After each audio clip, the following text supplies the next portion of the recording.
I'm Jen from That Mama Book Nook, and welcome back to my channel.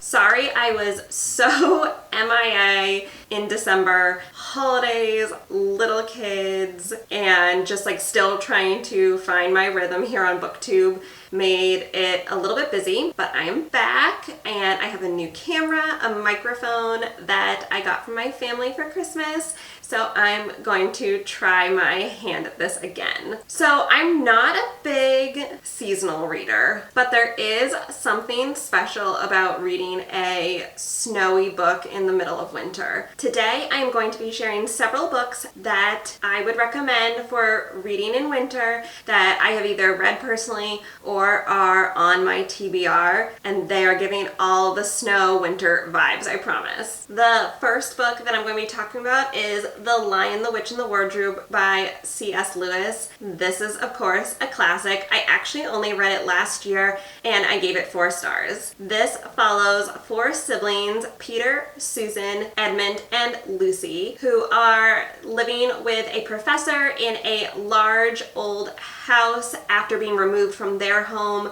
to escape the air raids during World War II.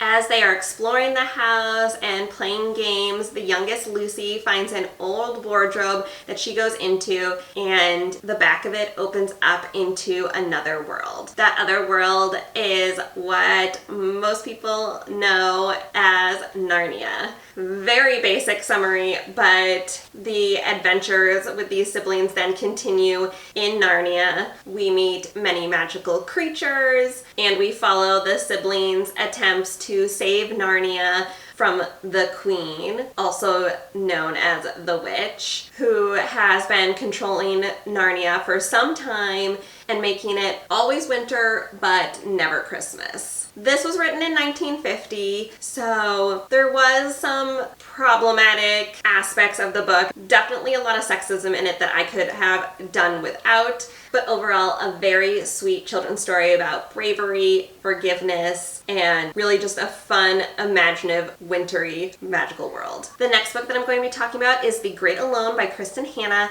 I also read this one last year. I gave this one 5 stars. The Great Alone follows the Albright family, the dad Ernst, the mom Cora, and the daughter Lenny. The father is a veteran of the Vietnam War, and the family is really struggling to find their place in the world following the war. The world just does not seem like the same place to them as it was. So they make their way to rural Alaska in the mid-1970s. They do this as a way to kind of escape it all. While they are welcomed to Alaska by the small, tight-knit community that they end up staying and making a home at, the war has unfortunately changed Ernst, and the dark, very cold winters of Alaska take a hard toll on him and the family. The story is about Lenny, mostly during her teenage years, navigating her intense family dynamics as well as being a teenager and teenage priorities also. I'm not doing the book summary justice really, and to be honest, the back of the book didn't really pull me in either. I do love Kristen Hanna, and this book had been recommended to me by friends as well, so I think that in this case it's just important not to give too much away to spoil some of the things that happen during this book. I loved this book so much. The descriptions of Alaska were absolutely breathtaking, and Kristen Hanna just always has a stunning way of transporting readers to wherever she is talking about, to that time period, to that location. So wintry Alaska, definitely a good winter read. The next book is The Frozen River by Ariel Lawhon. I have talked about this book before on my channel. It was a nominee for the Goodreads Choice Awards in Historical Fiction in 2024 this year. And quick announcement that this is the one that my Instagram followers picked out of all of the 20 nominees for me to read. So I will be vlogging as I am reading this one. I have have started it so far, and I'm really enjoying it. So I'm predicting a 5-star read, but regardless, this definitely is an enjoyable read, a winter book that I would recommend. This is a historical mystery following the renowned midwife Martha Ballard and her diary during the 18th century. So it takes place in Maine, 1789, when a body is discovered frozen in the Kennebec River, and Martha Ballard is called on to identify the body and cause of death. She identifies the body as a man who is accused of rape a few months prior along with another man, and she determines the cause of death to be murder. A local physician, however, comes in, undermines her ruling, and declares it an accident. Martha then feels called upon to investigate this murder on her own, and this takes place over the course of one winter and everything that she discovers. Again, it's such an interesting read. Definitely this one will be a favorite. Another one that I'm currently reading, but I'm almost done with, is One by One by Ruth Ware. I found this thriller a little bit predictable, but no doubt the winter vibes are there. So still a good wintry recommendation. This is about a tech startup company of about 8 or 9 people called Snoop, which I actually did find the concept of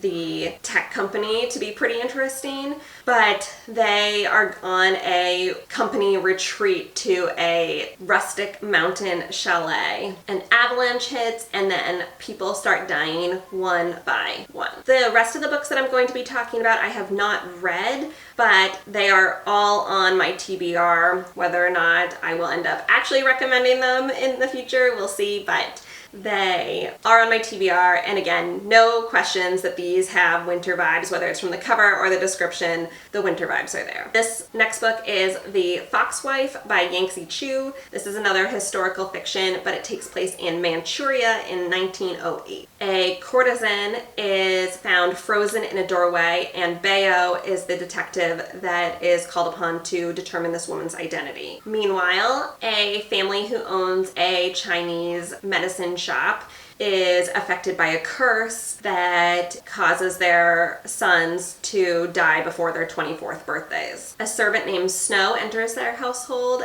and Snow holds a lot of secrets. One of them being that she is a mother who's seeking vengeance for her lost child. She's hunting a murderer, and Bayo is not far behind. This story is also interesting because it incorporates like fox gods and spirits and just a lot of other cultural aspects that are really interesting. This was also a Goodreads Choice Awards nominee this year, but in fantasy. The next book is Beartown by Frederick Bachman. I have so many Frederick Bachman books that I want to read, and I'm hoping to get to many of them in 2025. I would love for this to be one of them. Beartown is a very, very tiny community nestled deep in the forest, and down by the lake there is an old ice skating rink that means a lot to this little community. The junior ice hockey team is about to compete in the national semifinals, and they actually have a chance to win. Being responsible for the hopes of an entire town is a big burden to put on teenage boys though.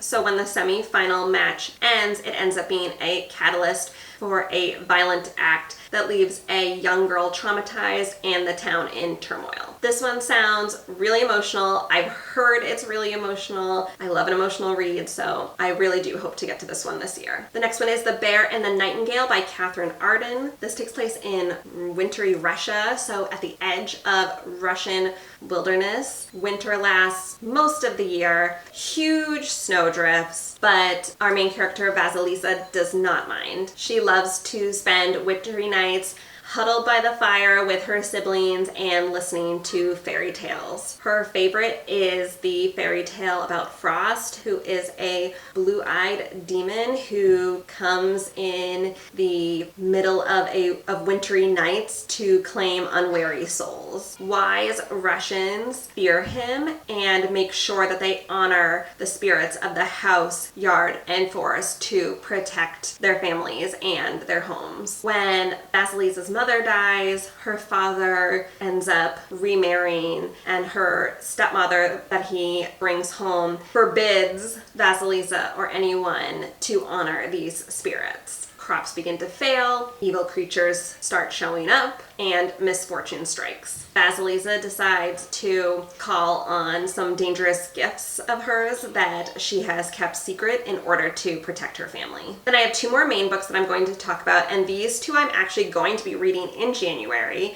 So act surprised when I talked about them in my January TBR as well. I promise to try not to get too repetitive. The first one is Misery by Stephen King. This follows Paul Sheldon, who is a best-selling novelist, and he has finally met his biggest fan in a woman named Annie Wilkes. She is also Paul's nurse, who is tending to him after he suffered injuries in an automobile accident. But she's also his captor, keeping him prisoner in his own home. Now Annie wants Paul to write his greatest work just for her.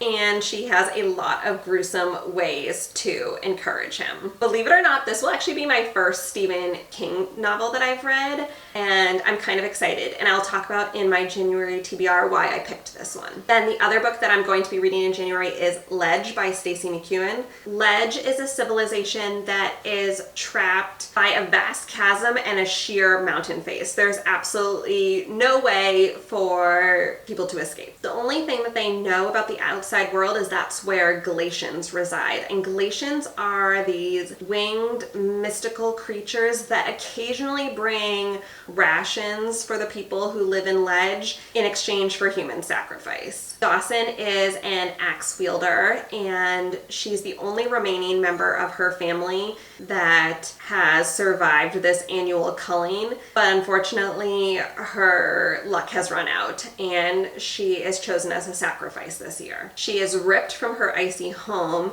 but Ryan, who's a half Galatian, offers to help them both escape. Then, really briefly, I'm just gonna run through a bunch of thrillers that have snowy covers or descriptions. I'm not going to go into a huge synopsis for these, but I know that there's a lot of thriller lovers out there, so these are ones that definitely were screaming winter. Everyone in My Family Has Killed Someone by Benjamin Stevenson takes place at a ski resort. Only One Survives by Hannah Mary McKinnon is about a band who's traveling to an event and their van kind of careens off during a blizzard.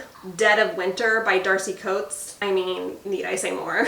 The Writing Retreat by Julia Barnes also takes place during a snowstorm. Rock, Paper, Scissors by Alice Feeney. I went more off the cover from this one, but I do believe they might get snowed in. No Exit by Taylor Adams. This one also takes place during a blizzard. Imagine reading all of these in one winter season though. I would be terrified of snow and blizzards and snowstorms and getting stuck. My goodness. The Winter People by Jennifer McMahon. Again, the cover and title are screaming winter, and it does take place in Vermont. Then lastly, another Darcy Coates called Voices in the Snow. This is about two people being trapped after a snowstorm. So there you go. Plenty of winter book recommendations to keep you busy reading this winter if you are a seasonal reader. And there were a lot of genres there. I had a classic, I had some fantasy, historical fiction, tons of mystery thrillers. I think the only one I didn't really touch on was romance. I feel like a lot of the romances are holiday romances. I specifically was avoiding holidays since we're kind of past that at this point. So if you have any winter non-holiday romances, feel free to leave them in the comments. Or in general, if you have any other winter book recommendations that I didn't talk about, I know there are tons out there. Again, feel free to put them in the comments down below. But if you're not feeling super chatty and you just want to let me know that you were here, feel free to do a snowflake emoji for winter, and I will see you in my next video. Bye!